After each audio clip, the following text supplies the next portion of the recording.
Bonjour, Eric Gibaud.com et aujourd'hui grâce à Digitphoto, je vais te parler de ce sac à dos photographique de Shimoda qui répond au doux et sexy nom de Explore V2 35. Allez, je vais t'en parler. Alors cette vidéo est sponsorisée par Arvia, école de photographie.com, qui te permet de te former à distance à la photographie. Alors il y a plusieurs niveaux, plein de possibilités, mais je te parlerai de tout ça à la fin de la vidéo. Simplement n'oublie pas que si tu les contactes, je te mets déjà les informations pour les contacter. Le numéro de téléphone, c'est un téléphone non surtaxé. C'est 09, c'est la région, non pas une taxe. Ok. Deuxièmement, si tu les contactes, n'oublie pas de le faire de ma part. Je te conseille de les appeler, c'est toujours plus pratique de sentir les gens au téléphone, voir un petit peu de quoi ils parlent et tout ça. Et surtout, n'oublie pas que si tu as le droit au compte CPF, compte personnel de formation, la formation peut être gratuite et surtout si tu vas être bientôt à la retraite, inscris-toi avant parce que tu ne peux plus profiter de ton CPF une fois à la retraite. Par contre, tu peux t'inscrire avant et une fois à la retraite, là tu peux faire le cours sans aucun problème. Donc voilà, c'est parti. Alors ça faisait déjà plusieurs fois que certains me disaient, au fait tu connais les sacs à dos Shimoda? Shimoda? Ouais, S-H-I-M-O-D-A. Il y a tellement de sacs à dos dans le monde, photo, j'ai aucune idée. Et puis là, je parlais avec Jonathan de Digitphoto, je dis au fait, tu connais les sacs à dos Shimoda? Il dit bah bien sûr, c'est pratiquement culte maintenant, il y a de plus en plus de fans de ce type de sac à dos. Donc si tu veux, je t'en envoie un, comme ça tu le présentes. Il faut que je lui rende, hein. Mais donc voilà, donc c'est la première fois que je suis en contact avec un sac à dos Shimoda et c'est vraiment pas mal. Donc si tu as envie d'écouter toute mon histoire, que je t'explique mes sensations et tout ça, je te laisse un lien directement en description de leur site et aussi le lien direct vers le sac à dos. Enfin, ce serait sympa si tu écoutais, je te raconte quand même. Non, c'est vraiment pas mal. On continue. Alors, un grand merci à tous ces nouveaux qui se sont ajoutés, abonnés à ma chaîne. Ça fait quelques vidéos que je dis, ça serait vraiment sympa si tu pouvais t'abonner. Ça me file un coup de main parce que comme ça, il y a plus de marques qui sont intéressées de m'envoyer du matos pour l'essayer. Ben justement, cet artisan qui m'avait jamais rien envoyé, eh bien ça y est, vient de m'envoyer un objectif pour pouvoir le présenter sur la chaîne. Donc, ben, si tu as l'habitude de voir mes vidéos, ben, ça serait sympa si tu ne l'as pas fait de t'abonner, que ça me file vraiment un coup de main pour avoir plus de contenu et répondre à beaucoup de questions que me posent des gens sur tel ou tel matos, parce que si je peux l'essayer, bien évidemment je peux donner mon avis. Donc merci si tu t'abonnes. Alors le concept de ce sac à dos, c'est un concept qu'on voit de plus en plus. C'est un concept où tu as le sac à dos et après tu as des inserts et tu choisis les inserts que tu veux. Alors ça c'est le starter kit, donc il y a déjà un insert qui est sélectionné. Tu fais un petit peu d'économie, mais ces sacs à dos, celui-ci, parce qu'il y a d'autres modèles de Shimoda, ils m'ont envoyé celui-ci parce qu'il me semble que d'après ce que j'ai lu, c'est le plus vendu. Mais après, tu as d'autres modèles et donc tu peux acheter le sac à dos seul et choisir les inserts qui t'intéressent en fonction de la taille de ton matos ou ce que tu veux transporter. Dans ce cas-là, le starter kit, il vient déjà avec un insert choisir. Bon, donc tu fais, si en cas de doute, ben voilà, ça t'aide. Mais donc, je vais t'expliquer un petit peu comment ça fonctionne et les avantages et bon, les inconvénients, je n'ai pas encore vu. Ben, peut-être. Je sais pas, l'inconvénient c'est peut-être qu'il n'est pas à moi, donc voilà, mais sinon pour l'instant je vois rien. Donc on va rentrer dans le sac. Ce sac à dos a deux priorités, la protection et la sécurité. Protection, le matos est protégé parce que c'est la solidité, la protection de la pluie et tout ça, on va voir. Mais aussi la sécurité. C'est-à-dire que le gros problème, c'est que souvent il y a des gens qui me disent, quand je présente des sacs à dos, ils me disent ouais, mais le problème dans mon pays, si tu mets une ouverture directe sur le matos, tu marches dans la rue, tu te rends même pas compte, ils ouvrent, quand tu te rends compte que ton sac il est plus léger parce qu'ils l'ont vidé et tu n'as rien vu. Ou des accès rapides sur le côté, tu vois. Donc, par exemple, certaines fermetures éclair, facilement tu peux mettre un cadenas ici, après tu as des fermetures et tout ça. Et après, l'important, c'est que l'accès principal du sac est par l'arrière, c'est-à-dire qu'il faut que tu enlèves ton sac à dos pour accéder. Alors il y a des gens qui vont dire ah ouais, mais si j'enlève mon sac à dos à chaque fois que j'ai besoin de quelque chose, bah ouais, mais il faut oublier qu'un sac à dos c'est un sac de transport. Normalement tu as ton appareil photo par exemple qui est en bandoulière autour de cou et le reste là c'est pour se déplacer. Si tu fais un truc d'accès rapide, bah, c'est un sac en bandoulière ou un truc comme ça. Mais sinon quand on transporte, on pense d'abord au confort et à la sécurité. Donc là, si j'ouvre, là j'ai accès complet. Et là je vais voir deux trucs. D'une part, là un espace où je peux garder un ordinateur jusqu'à 16 pouces de taille. Et après j'ai ce que je disais avant, l'insert. J'ouvre l'insert. Alors cet insert, il est lui-même dans un sac pluie et il est vraiment dur. C'est-à-dire que évidemment ça je peux le laisser ouvert si je ne veux pas m'embêter à chaque fois à rouvrir ça. Ok. mais je peux l'ouvrir et là j'ai accès à mon insert qui est complètement modulable. Alors là il est mis comme ça, mais tous les petits compartiments sont déplaçables. Et sinon, si tu achetais le sac seul sans l'insert, au lieu du starter kit, simplement le sac séparé et après l'insert qui te plaît, ben, il y a différents modèles. Mais comme tu vois, il y a aussi une housse qui permet un accès, ok. Et tu as aussi un accès sur le côté si tu voulais, si tu veux accéder depuis le côté. Tu peux aussi ouvrir le sac par le côté et accéder aussi. Alors comme tu vois, c'est accessible, mais ce n'est pas trop facilement accessible. C'est un choix à faire, hein. Tu peux pas avoir un truc de haute sécurité qui soit vraiment accessible par toi et par tous. Voilà. Donc ou c'est accessible avec certaines conditions, comme là, tu vois, ou c'est accessible par tous. Et là, ben, ça complique un petit peu. Tu vois aussi, je peux te remporter mon module. Tu peux aussi avoir plusieurs modules et tu les prépares si tu as plusieurs appareils photo. Ils sont tout simplement prêts et tu le glisses dedans. Ici, on verra après la partie d'en haut. Donc je vais remettre l'insert dedans. Alors tu vois, c'est pas bien compliqué hein, à mettre. Mais c'est un sac qui est assez rigide. Et j'aime bien, ça évite qu'il s'écrase sur lui-même s'il n'est pas plein. Parce que c'est le problème des sacs à dos. Si un sac il est trop petit, ben, il ne tient pas tout. Et s'il est un petit peu plus grand que ce dont tu as besoin, eh bien il s'avachit comme on dit, non? Voilà. Donc là, je referme. Et tu vas voir aussi, on arrive ici sur l'arrière. Là, les bretelles, tu peux choisir à quelle hauteur les mettre. Là, c'est L, M, S, suivant ta taille, tu vas le mettre. Après, sur les bretelles, il y a aussi des anneaux pour accrocher des trucs. Après, tu as des petites pochettes comme ça. Donc tu vois, c'est sympa. Et puis après, l'autre, elle a un genre de soufflet. Et donc, si tu l'ouvres, tu peux même mettre ton smartphone comme ça, tu l'as près de toi quand tu marches. Tu vois. Donc, bon, tu vois déjà, ça donne un petit peu une idée de la qualité. Bon, tu touches là, déjà, ça, si tu as mal au dos avec ça, on peut pas faire grand chose pour toi. Après, la ceinture, eh bien, elle est variable, ok, pareil. Et donc au niveau de la poitrine, tu peux aussi fermer évidemment pour un maintien plus sûr. Bon, on va passer sur les côtés et sur l'extérieur et la partie du haut et l'intérieur. Enfin, il y a encore plein de trucs à visiter, hein, c'est énorme. Un truc tout bête, le fait de pouvoir transporter le sac comme ça. Ben, quelquefois, c'est très pratique. Tu veux prendre ton sac pour le déplacer ou tu demandes quelqu'un qui t'aide ou le porter entre deux personnes. Ça peut arriver, on ne sait jamais. C'est vraiment ça, c'est pratique. Je trouve ça vraiment très bien. Autre chose qui est bien, alors ça c'est rigide, ok, donc je trouve ça bien, ça maintient le sac. Et là parfaitement, si tu as une petite valise de voyage et tu veux passer la poignée pour tirer ton sac, tu peux la passer par là, elle sort au-dessus. Donc ça, il n'y aurait pas vraiment de problème. Donc ça me semble très pratique aussi. Ah, ces trépieds qu'on ne sait pas où mettre, eh bien voilà, c'est tout simple, tu ouvres ici, hop. Et là d'abord, tout trépied, tu pourrais l'attraper par les deux sangles qui sont là, mais qui sont régulables évidemment. Sont réglables, je ne sais pas si on dit régulable ou réglable, enfin peu importe. Et là tu as une petite poche, si tu veux le trépied tu peux le poser là-dedans et passer sous la sangle, ou tu peux aussi mettre une bouteille d'eau si tu voulais. La petite poche tu peux l'ajuster puisqu'il y a un petit module de réglage, voilà. Donc si je veux ajuster, ben, j'appuie tout simplement, je tire, c'est tout simple, et pour défaire, je tire dans l'autre sens, voilà, donc tu ajustes. Donc c'est quand même pratique de pouvoir aussi transporter ton trépied, voilà. Ou une bouteille d'eau, ce que tu veux, voilà. Bon, puisqu'on est sur ce sac, tu peux défaire donc cette fermeture plastique, c'est facile. Tu ouvres ici, alors tu vois les fermetures éclair, elles sont quand même bien protégées, ok, contre la pluie, mais de toute façon on verra qu'il y a une capuche, on va voir ça après. J'ouvre là, et là, donc j'ai mon sac, mon petit sac qui correspond pour mettre le trépied, donc ça je peux l'avoir dehors si je veux, dans ce cas là, j'ai ce sac intérieur qui est libre. Et après j'ai deux poches et j'aime bien parce qu'elles sont semi-transparentes, donc je vois ce qu'il y a dedans. Il y a un, deux, et je trouve que c'est un insecte qui m'a attaqué là. Et donc c'est pratique parce que souvent on ne sait plus où sont les trucs dans notre sac, donc ça va permettre de voir, ben, j'ai mes filtres ou des trucs comme ça, tu vas le voir directement. Donc ça c'est encore un truc qui est vraiment pas mal, voilà. Après, ben voilà, ça c'est cette poche, voilà, continuons. Tu fais peut-être partie de ces gens qui ont un gros problème existentiel et qui sont trépied à droite ou trépied à gauche. Bouteille d'eau à gauche ou à droite.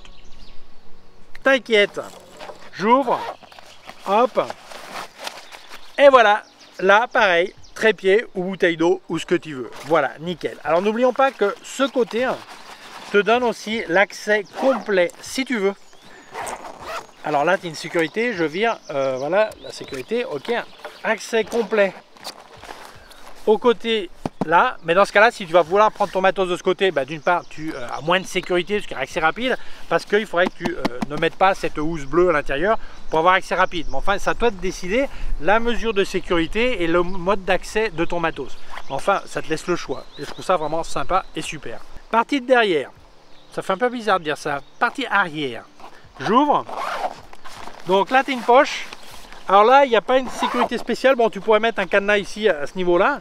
Mais bon, là, moi, je mettrais plutôt les trucs qui sont pas casquettes, un truc comme ça, ou des trucs qui n'ont pas forcément beaucoup de valeur, au cas où si quelqu'un ouvrirait. Hein, où tu peux mettre un petit sandwich, genre SNCF, bien plat, ok. Normalement, ils ne sont pas très pleins non plus, donc il n'y aurait pas de problème. Enfin, tu peux mettre des trucs là, ou un t-shirt, un truc comme ça. Et après, on passe à la partie supérieure qui, là, oui, a un espace, tu vois, pour pouvoir mettre un petit cadenas en mettant les deux fermetures éclair ensemble. Et si j'ouvre, là j'ai un accès vraiment intéressant, puisque j'ai d'une part deux pochettes semi-transparentes, pareil, pour voir ce que j'ai dedans. Et surtout, tu as là deux espaces de toute la profondeur du sac. Un qui est là et un autre qui est derrière cette petite séparation. Donc là, si tu veux, tu pourrais mettre peut-être l'ordinateur ou une tablette, bien qu'il y ait un espace ordinateur ici. Faut pas que ça soit un truc trop fragile, parce que s'il y avait un coup ça pourrait peut-être l'abîmer, mais je pense qu'une tablette dans sa coque ce serait pas forcément un problème, donc tu pourrais la mettre là. Donc tu vois, même si c'est en partie arrière, le fait que tu puisses mettre un cadenas là fait quand même que ça t'apporte une certaine sécurité. Continuons la visite. Bon, pour que tu vois bien la partie supérieure, je me suis mis comme ça. Alors pareil que l'autre là, tu as la possibilité de mettre un cadenas, c'est prévu pour. J'ouvre ici et là je vais trouver plusieurs poches, accès, de l'espace pour ranger, mais aussi tout ça, tu vois qu'il y a une fermeture éclair, tu te demandes à quoi ça sert, qui fait tout le tour. En fait, tout ça c'est un module que tu pourrais enlever, puisqu'il y a l'option de mettre d'autres types de modules à l'intérieur. Donc là, si j'ouvre cette poche, qu'est-ce que je vais trouver? Je vais trouver ça, et en fait ça c'est la capuche de pluie que normalement tous les sacs à dos de qualité ont. Donc si je l'ouvre, l'avantage c'est comme un Kawaii, faut pas faire de pub à Kawaii, mais enfin je parle d'une marque hein, quand même, c'est pas un drame. Voilà, donc voilà le sac que tu peux mettre parfaitement, tu peux passer les bretelles par ici, ok, et donc tu mets ta capuche pour protéger complètement où il y aurait vraiment de la pluie assez forte, tu peux protéger complètement ton sac à dos. Voilà, donc c'est vraiment un truc qui me semble indispensable. C'est pratique, c'est facile d'accès, c'est rapide à mettre. Et souvent, les gens ne protègent pas leur sac à dos de la pluie, ils pensent que ça va être bon. Même si les fermetures éclair sont de toute évidence bien protégées, je pense qu'en cas de grosse pluie, c'est toujours mieux de mettre la capuche. Donc, bon, on va continuer la visite. Alors, dedans, tu as aussi des petites courroies comme ça, des petites sangles pour accrocher sur les différentes pièces. Si jamais tu veux accrocher un truc qui pend, n'importe quoi, ce que tu veux. Enfin bon, tu vois, il y a des trucs un peu partout. Donc, tu as des accessoires qui viennent inclus. Donc tu peux mettre ce que tu veux, du matos ou tes chaussures, ce que tu veux. Voilà, donc ça vient inclus. Donc maintenant on va ouvrir le compartiment supérieur principal. Ici tu vois, tu as aussi la possibilité de mettre un cadenas. Donc je vais ouvrir. Ok. Là comme tu vois, on voit le sac où était le parapluie, le Kawaii comme tu veux dire. Ce module on peut l'enlever complètement si tu veux.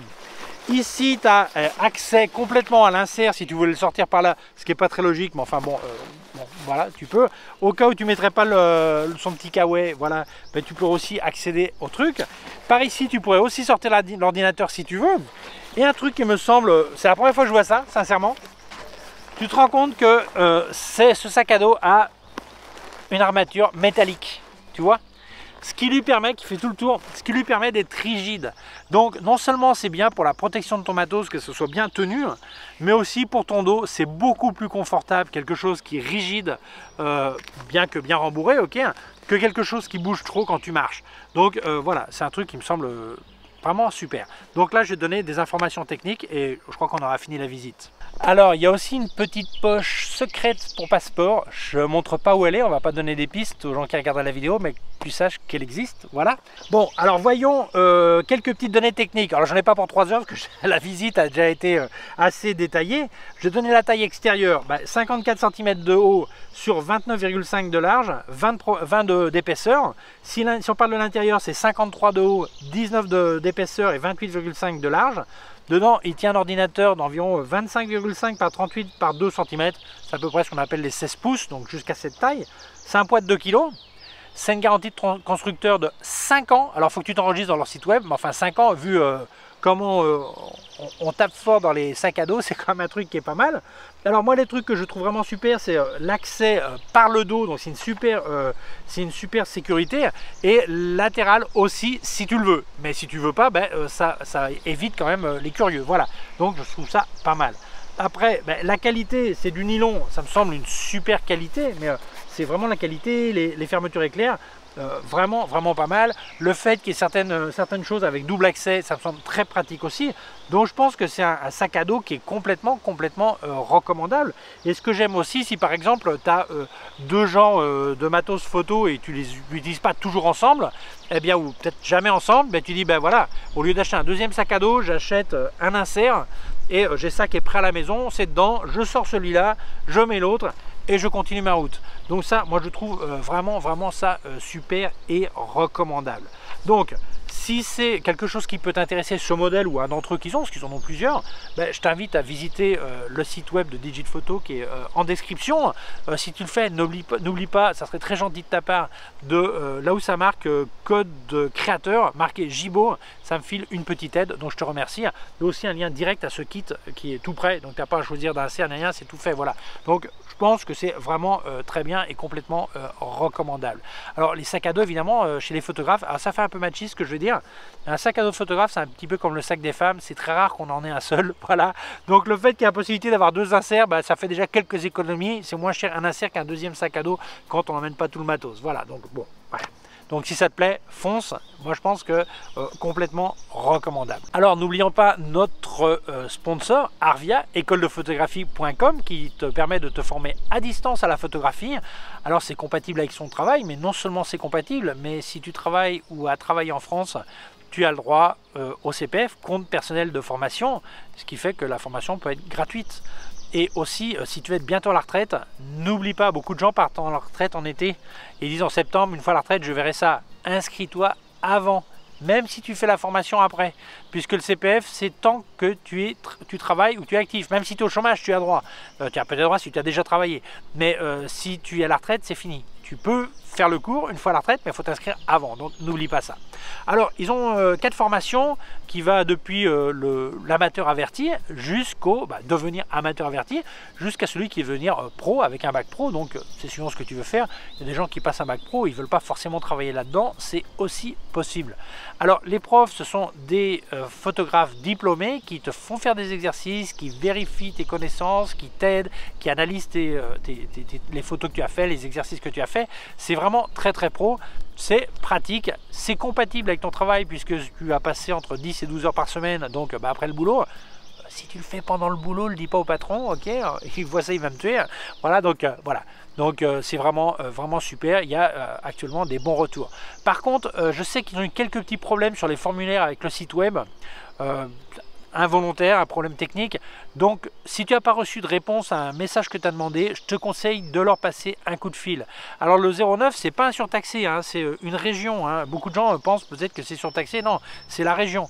Donc appelle-les et demande des informations. En plus, ça te permettra de dialoguer, c'est toujours plus sympa au téléphone qu'un email qui peut être assez froid ou un formulaire. Voilà, donc voilà, je ne peux que t'inviter à les contacter.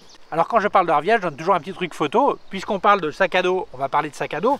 Ben moi, ce que je te conseille quand tu vas choisir un sac à dos pour savoir la taille, c'est de mettre tout le matos qui va probablement aller dans un sac à dos sur une table. Tu poses, tu mets ton appareil photo, les objectifs que tu vas mettre et tout ça. Mesurer, voir le nombre de pièces et voir si ça peut rentrer dans un sac à dos en prenant compte aussi qu'il y a des poches sur les côtés, tout ça. Et c'est le meilleur moyen d'avoir la bonne taille de sac à dos. Donc fais cet exercice, c'est tout bête. Voilà, un petit truc pour Arvia. Donc n'oublie pas de les contacter en disant que c'est de ma part parce que tu reçois un guide photo avec les 35 meilleurs trucs professionnels. Merci beaucoup, merci Digit Photo Si tu penses que cette vidéo peut intéresser d'autres personnes, je t'invite à la partager sur les réseaux sociaux. Si tu ne l'as pas encore fait, je t'invite à t'abonner à ma chaîne YouTube. Il y a un petit bouton par là et une clochette. Si tu appuies sur la clochette, tu recevras un avis quand je monte une nouvelle vidéo. Mon site web ericgibaud.com/fr pour la version française. Mes cours de photographie en vidéo ericgibaud.com/fr/cours en ligne. Si tu as une quelconque question, tu peux laisser un commentaire dessous. Je te laisse aussi des liens de mon matos sur Digit Photo. N'oublie pas que si tu vas sur leur site, ça serait vraiment cool que là où ça met code créateur, tu marques Gibaud. GIBAUD, comme ça, si tu achetais un jour, tu n'as aucune obligation, mais si tu achetais, ça me filerait un petit coup de main, ça serait vraiment sympa de ta part. Je te laisse aussi des liens de tout ce que j'ai testé de KF Concept et de Sandmark, et aussi je te laisse un lien de mon compte PayPal au cas où tu devrais faire un don. Certains le font aussi directement sous les vidéos, il y a un petit cœur avec un signe $, tu peux faire un don ici aussi. Aucune obligation, mais ça file vraiment un coup de main, donc je te remercie si tu peux le faire. Si tu peux pas, je te remercie quand même, et je suis vraiment ravi que tu sois venu voir cette vidéo. Prends soin de toi et à très bientôt. Ciao!